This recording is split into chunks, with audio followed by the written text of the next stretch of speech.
بسم الله الرحمن الرحیم. قدرمندو لیدونکو اوریدونکو ګرانو هیوادوالو سلامونه احترامات مې ومنئ. نن 14 د جون کال 2026 چې د یکشنبې ورځ سره سمون خوري ستاسې په خدمت کې حاضر یم. د نن ورځې موضوعات نړیوال دي. د ایران او د امریکې ترمنځ د تړون ګرمې خبرې دي. ځینې نقیض راپورونه دي د دواړو طرفونو نه. د اسرائیل متعلق راپورونه هم شته دی. همدارنګه د ایران د مشرانو او د نورو او په سیمه کې د کړکېچ په متعلق د لویو نړیوالو رسنیو څرګندونې او همدارنګه په آخر کې د خیبر پښتونخوا نه د 12 د می مکمل جهادي راپور ستاسو حضور ته وړاندې کوم. هیله ده چې برنامه را سره وګورئ، تر اخره را سره اوسئ، سبسکرایب کړئ، لایک کړئ او دوستانو سره یې شریکه کړئ. راځو شروع کوو په دې نه چې څرنګه ټول نړۍ ته دا اطلاع رسېدلې ده او ټول په دې پوه دي چې د اوربند مسله یو ځل بیا ګرمه شوې ده. خو د دې ترمنځ نن هم یعنی پرون او نن چې دغه تاسو خبر اورئ سره د اوربند خبرو سره دی چې د دې منځ کې تفاهم روان دی. د ایران ډرون الوتي دی اخواته تللی دي، امریکا وایي چې هغه دوی وهلي دي او د امریکایانو کشتیو کوشش کړی چې دی خوا راشي، ایرانیانو دغه مخه نیولې ده. یعنی دا مبارزې دا جګړې هم روانې دي تر اوسه، دا لا ختمې شوي نه دي او په عین حال کې د تړون یا د تفاهم تر دپاره خبرې هم روانې دي. څرنګه چې د امریکا او د ایران ترمنځ د تفاهم لیک لاسلیک کولو په درشل کې دی او په دې کې یو اهم شرط دا دی چې په لبنان کې به هم اوربند کیږي او هلته به اسرائیل به د هغه ځای نه وځي. خو په لبنان باندې بریدونه روان دي او اسرائیل په تیره دغه څلوېښتو ساعتو کې د 70 نه زیات بریدونه پر لبنان باندې کړي دي.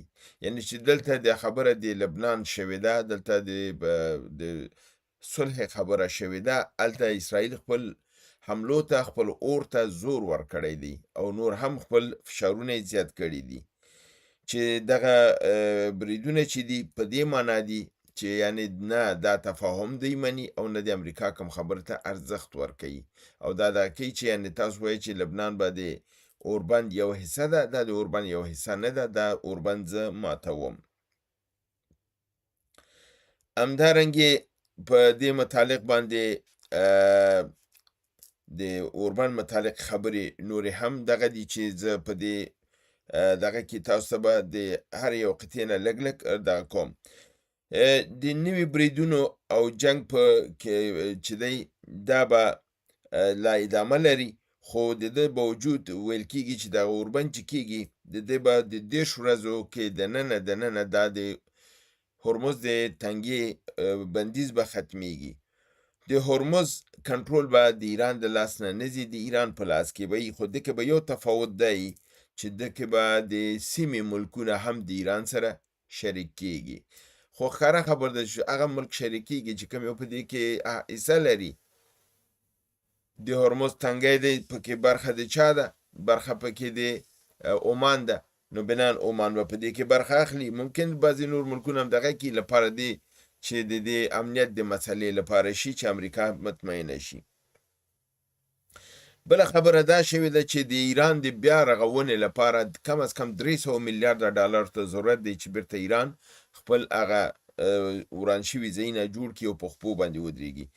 دفعتاً ویل کېږي چې ډونالډ ټرمپ ده ته رضایت ښودلی دی چې مخکې دې نه دوی کوم مکملې مصالحې ته لاړ شي یا مفاهمې ته لاړ شي 40 میلیارده ډالره به دفعتاً د ایران لپاره ورکول کېږي. د ایران د میزایل او د حماس او د حزب الله او د حوثیانو مسله د تفاهم نامه کې ذکر شوې نه ده، کوم شی چې اسرائیل غواړي برخلاف د اسرائیل د غوښتنې دا کاملا په ده کې ذکر شوې نه ده او دا دلته وجود نه لري. شهباز شریف ویلی دی چې تړون ممکنه ده ډیر ژر امضا شي. هغې د اشاره د نن ورځې ورکړې وه، خو ایران وزارت خارجه بهرنیو چارو وزارت دا خبره رد کړله چې د یکشنبې ورځ ممکنه نه ده. زمان تعیین نه دی خو امضا ضرور کیدونکې ده. ایران داسې دغه وکړ چې یعنی وخت نه ورکو خو دا امکان شته چې دا امضا شي. خو شهباز شریف دا شی لیکلی دی چې دا مسله به د پاکستان په لاس کېږي او څومره چې زر دی د تفاهم اعلان وکړ په هماغه ظرف د څو ساعتو کې به د آنلاین سیستم باندې به دا ډیجیټل یا برېښنایي توګه باندې به دا په امضا ورسیږي. یعنی ټول به په آنلاین ناسي، امریکایان به په امریکا نه ناسي او همدارنګې ایرانیان به د ایران نه ناسي او پاکستانیان به هم ناسي. آنلاین به ټول دغه شي، په یو وخت کې به ټول دا تکمه ووهي. هغه دغه امضا لپاره یو اپ شته دی، یو سیستم شته دی چې دا برقي یا برېښنایي امضا کیږي. نو دا به اولین ځل به چې یو نړیوال تړون په برېښنایي لاسلیک سره شروع کیږي. سره د دې ویل کیږي چې یو ناسه به بیا په ژنیوا کې مي، هلته به هم دې باندې خبرې کیږي او هلته به هم دا مسوده دغه کیږي، امضا کیږي. ځکه چې تاسو معلومه ده 14 تاریخ چې دی دا د ډونالډ ټرمپ د سالګرې ورځ ده او په عین حال کې دا سالګره په امریکا کې دی نیولې ده. هلته دې دپاره دا خو د غېږې پهلواني رسلینګ یې ډېر خوښېږي. نو د دې انعقاد یې کړی دی او د یو میلمه د راتګ د دغې هلته ټکټ $1,000,000 دی چې د دې ځي ته به ځي او هلته دا ډوډۍ چې خوري، کیني، ګرځي، دا ټول په $1,000,000 کې دا ورته دغه شوي دي چې یو نفر به دا کوي.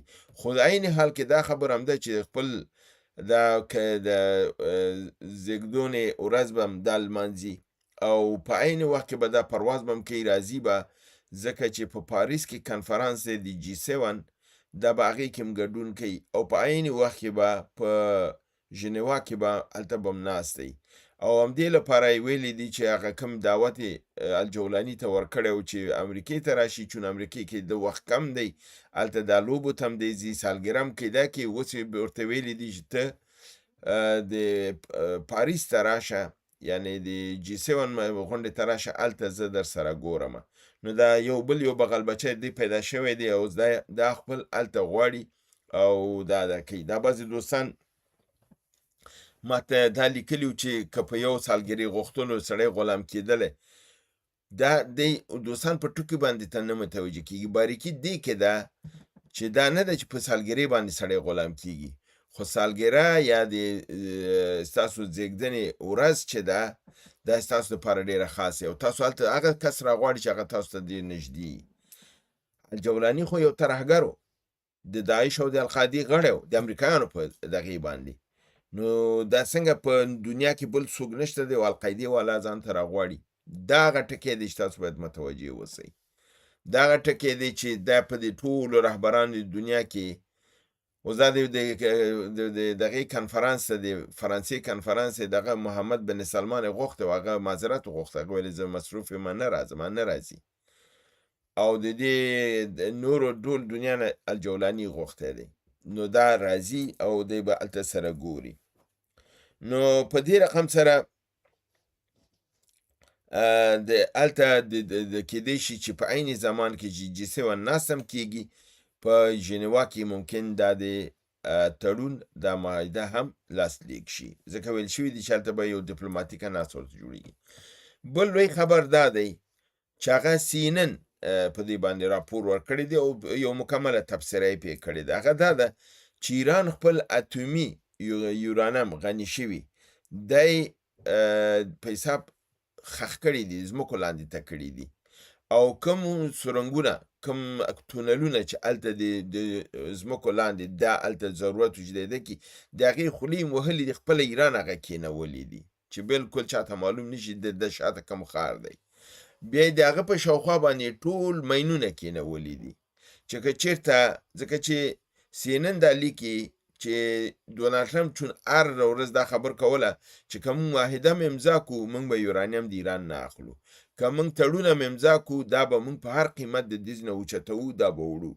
نو ایران ته دا یره پیدا شوې وه چې دغه سوله ما سره چې روانه ده کیدی شي د دې په نتیجه کې ایران امریکا داسې یو مانور ترسره کړي چې دا راشي اصفهان کې او هلته د یورانیمو د اخیستلو کوشش وکړي. نو د ده لپاره دوی په خپله هغه تونلونه کېنولي دي او یورانیم یې هلته دب کړي دي او شاوخوا یې ورته ټول مینګذاري کړې ده چې امریکا که راشي تللی نه شي چې دا ماینونه د دې نه خلاص شي. نو د ده لپاره دوی وایي چې دا ماینونه چې کېنول شوي دي د خپله ایران هم بیرته اوس نشي پاکولی. د ده لپاره ډېر موډرن د مین پاکۍ او د دې دغه پکار دی، وسایل پکار دي. او امریکا هم چې کوي د امریکا لپاره ډېر وخت ورته پکار دی او هغې خو ډیسانټ کوماندو راوستل چې دا کار پې وکړي. او ډیسانټ کمانډو چې دا خو دا نشي کولی چې ماینونه پاک کړي او لاره خلاصه کړي او لاړ شي تونل مخه پاکه کړي. تونل مخه پاکول میاشتې نیسي، نو دی خو نشي ورته تللی، هغه ایران کېنولی دي. دا خبر CNN وایي چې د 15 مهمو مراجعو نه یې ترلاسه کړی دی او 15 واړه مراجعو استخبارات د امریکا ته دا خبر تایید کړی دی چې ایران دا کار کړی دی. اوس امریکا دا یورانیم لاسته نشي راوړلی، نه ایران استفاده ترې کولی شي. ایران هم که کله دا وغواړي، خو دلته کېدای شي د ایران نیت به دی چې که فرضاً امریکا سره زه دا کوم، امریکا خو ایران نه نشي اخیستلی، ما سره به مصالحه وکړي، دا به دلته پراته 15 کاله بعد 10 کاله بعد اوضاع د دنیا تغییر خوري، ورو ورو یې راوباسي په پټه باندې بیرته. نو دا کېدای شي دا منصوبه دوی سره وي، خو فلحال خپل د دغې نه لرې کړل. هغې ته وایي چې بس راوباسې، راشه ویې باسه. څنګه یې وباسي؟ هغه اسانه کار نه دی، هغه اسانه کار نه دی. یعنې په رضایت چې راځي. د دې لپاره وایي چې دا کار ایران په دې کړی دی چې CNN دا راز هم افشا کړی چې کوشنر او وټکاف تیره میاشت د امریکا د یو اتومي دغه دی چې په نامه د مرکز د امنیت ملي اتومي دی ایران دی او د وبخښئ د امریکې دی، هلته په امریکا کې دوی هلته تللي دي. دغې مرکز سره خبرې کړي دي چې دا مرکز نوم دی اوک ریج نیشنل لیبارټري. اوک ریج نیشنل لیبارټري ته تللي دي. د ده دنده دا ده چې دا یورانیم انتقال کی، بمی مسایل دي او هغې ویلي دي چې دغه یورانیم که د انتقالوي دا کم از کم 2 هفتو نه تر میاشت پورې وخت نیسي چې دا انتقال شي، دا ویوړل شي. نو د ده لپاره دغه خبر ایران ورخطا کړی و چې دغه ادارې سره چې وټکاف او کوشنر خبرې کړي، معنی یې دا ده چې دوی په ایران باندې یو مانور کوي او دغه مانور کې دوی دې ته پروګرام جوړ کړی دی چې دا یورانیم څرنګه دې نه واخلي. نو د ده لپاره ایران د ده د مخنیوي لپاره څه کړي دي؟ هلته ورته هم تونلونه وهلي دي، هم هغه د تونلونو دننه یورانیم خپل دفن کړي دي او بیرون یې ورته ماینونه کېنولي دي چې که هر خوا نه څوک دې ساحې ته ورننوځي، دا ساحه ټول مینګذاري ده، دې ته د تلی نه شي، نه امریکا تلی شي، نه خپله ایران تلی شي. او که ایران یې کوي، دا د نړیواله سطحو باندې داسې وسایلو ته ضرورت لري چې فعلا ایران نه لري. دا یو بل دغه دی. نو دا یو غټ خبرو په دې هکله دا مې تاسو سره شریکه دی. CNN پالیټکس په برانچ دغه کړی دی او خاص خبر دی، اکسکلوسیف دغه یې ورته لیکلی دی، یعنې په خاص دغې سره دی. همدارنګې سید عباس عراقچي د یو ټویټ په ترڅ کې لیکلی دی چې لویترین مشکل زمونږ او د امریکې د تفاهم او د مصالحې ترمنځ اسرائیلو او اسرائیل په هیڅ صورت دا نه غوښته چې موږ د امریکا سره نتیجې ته ورسېږو. نو هر ځلې چې موږ یو نتیجې ته رسېدلو، اسرائیل په هغه کې شخړه دغه کوله، مشکلات جوړول، او اوس هم ویلي دي چې موږ بالکل د دې ته دغه یو چې ممکن دی دی بیا یې ورانه وکړي، د هغه لپاره موږ تیار یو. عراقچي دا خبره هم کړې ده چې د ایران اتومي مسله مؤخر شوې ده، وروستو اچول شوې ده او په دې سټیج کې په هغې باندې بحث نه کیږي. همدارنګې د خاتم الانبیا د سپاه پاسدارانو ویاند خبره کړې ده چې امریکا وایي چې تنګی هرمز به خلاصوو او یا که په زور او که په راځی دا به خلاصیږي. او یا دا دی چې کله وایي چې موږ ایران وهلی دی او ایران دلته قوت نشته دی او تنګی هرمز زموږ لاس کې دی، خلاص دی. نو هغه وایي که تاسو سړي هستئ، یعنې مردان هستئ، نر هستئ، مخکې راشئ چې څه قیامت در باندې جوړو، صرف ټسټ کوي موږ. دا یو چلنج یې ورکړی دی. او همدارنګې د حوثي قواو د یمن خپل په یو پرس دغه کې ریلیز کې یا خبرو کې دا دغه کړی دی چې باب المندب د هر هغه کشتۍ چې د امریکا او د اسرائیل د هغې پر مخ باندې تړل شوې ده او د دې تصمیم لامل چې دی اسرائیل بریدونه پر ایران او لبنان دي. نو په دې اساس باندې حوثیانو دا تصمیم نیولی چې باب المندب به بندوي او بند کړی دی. نو اوس ګورئ دلته د تنګ هرمز د خلاصولو خبره اوس په ختمېدو ده چې به تنګ هرمز خلاص شي او پټرول وځي. باب المندب د بندولو خبره اوس حوثیانو کړې ده، او که باب المندب هغه بند کی نو بیا د دغه پټرولو مسله د چین او هند او جاپان ته خو دا ښه ده، دا هغې ته به لاره خلاص شي، پټرول به وړي. خو د اروپا او نړۍ ته چې پټرول پکار دی او باب المندب بند شي او دا به د افریقا نه تاویږي، دا نو هغې ته ډېره لویه ستونزه جوړوي. دا یو بل نوې دغه دی په دې جنګ کې. یو خو دا دی چې یورانیم د ایران دا خپل خښ کړل، دا د امریکا ارمان به پاتې شي د اسرائیل چې دا به موږ ترلاسه کوو، دا نشي ترلاسه کولی. بل دا د یو تنګی خلاصوي بل تنګی پې تړل کېږي. دا بله معضله ده چې دې ته باید موږ تاسو متوجه اوسو. انشاءالله آینده کې به په دې مکمل خبرې کوو. همدارنګې اردوګان ویلي چې د نړۍ په دفاعي مشکلاتو چې دي دا د امریکا او د اسرائیل د وجې نه دي، خو بالخصوص اسرائیل په سیمه کې ګډوډي غواړي او جګړه غواړي. د یوکراین جګړه وی پر لا ختمه نه وه چې ایران باندې اسرائیل حمله وکړله، یو بل جنګ په سیمه کې جوړ کړ. پر لبنان باندې همارنګې حملې روانې دي او دا شی اردوګان ویلي موږ ته د زغملو وړ نه دی، موږ بالاخره په دې به مجبور شو چې د مقابل کې به اقدام وکړو. دغه بالاخره به کلی والله اعلم چې اردوګان نه موږ دا وګورو. ډېر بزدله انسان ووته او ډېر بزدلي ښکاره کړه په دغه کې. موږ ویل چې دا به د اسلامي نړۍ لپاره ودرېږي او دغه به کوي، خو هېڅ شی هم ونه شو کولی، که نه ډېر څه د وسه کېدل. همدارنګې فاینانشل ټایمز وایي چې د ایران د ښارونو یا د ځمکو لاندې چې د دوی کوم د راکټونو زیرمې دي دا د بمبارد په ذریعه باندې له منځه نه وړل کېږي او نشي وړلی. یعنې دا چې هر څوک وغواړي دا نشي وړلی، بالخصوص امریکا په دې او اسرائیل چې دا آرزو ده چې دلته برید وکړي دا وکړي.